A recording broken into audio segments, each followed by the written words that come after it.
वो कहते हैं ना, इतिहास लिखने के लिए कलम की नहीं हौसलों की ज़रूरत होती है दोस्त। नमस्कार साथियों, मैं दीपक आप लोगों के सामने एक छोटी सी मोटिवेशनल स्टोरी लेके मौजूद हुआ हूँ।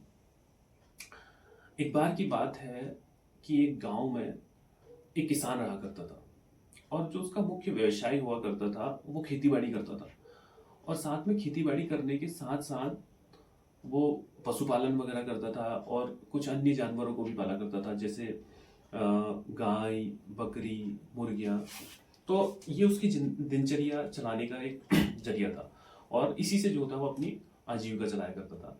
और साथ में जो होता है उन जानवरों को पालने के लिए वो जंगल जाया करता था, जिससे कि उनके लिए घास फूस की व्यवस्था कर सके और वहाँ से लकड़ियाँ भी काटा करता था वो।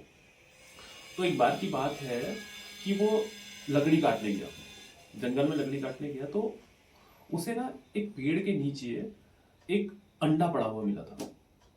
अब आश्चर्य की बात यह है कि वो अंडा जो होता है एक चील का अंडा था और वो उस अंडे को अपने पास ले आया।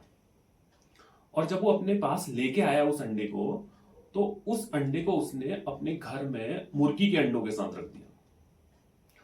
और जैसा कि प्राकृतिक रूप से एक प्रोसेस है कि मुर्गी के अंडे से जो होता है 22 दिन के बाद जब बच्चे निकलते हैं, तो सेम प्रोसेस उसने उस अंडे को भी मुर्गी के अंडों के साथ रख दिया।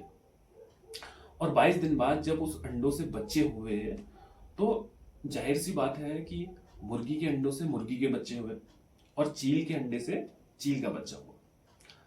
अब जब उनकी दिनचर्या चलती रही उन बच्चों की भी और वो धीरे धीरे बड़े होते रहे, तो एक वक्त ऐसा आया कि वो आपस में दिखने में तो जाहिर सी बात है कि डिफरेंट थे, लेकिन जब चील का बच्चा अपने हाव भाव से जाहिर सी बात है अलग था, तो वो जब भी अपने साथी यानी कि मुर्गी के बच्चों के साथ खेला करता था या घूमा फिरा करता था, तो वो अक्सर आकाश में देखा करता था।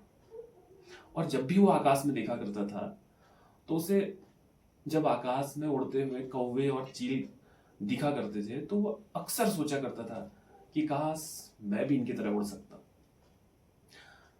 जबकि हकीकत बात ये थी कि वो वास्तविक तौर पर उड़ सकता था, पर वो खुद को क्या समझता था? वो खुद को मुर्गी का बच्चा समझता था और इसलिए जो होता है उसने कभी कोशिश ही नहीं की उड़ने की। और वास्तविक तौर पे अगर उसने एक बार भी कोशिश कर ली होती, तो वो डेफिनेटली आसमां की बुलंदियों को छू लेता। इसलिए दोस्तों, ये एक छोटी सी कहानी है और इस कहानी का एक कंक्लूजन और ये सार ये है कि असल जिंदगी में भी हर कोई मनुष्य, उसके अंदर कोई ना कोई टैलेंट अवश्य होता है, कोई ना कोई हुनर अवश्य होता है।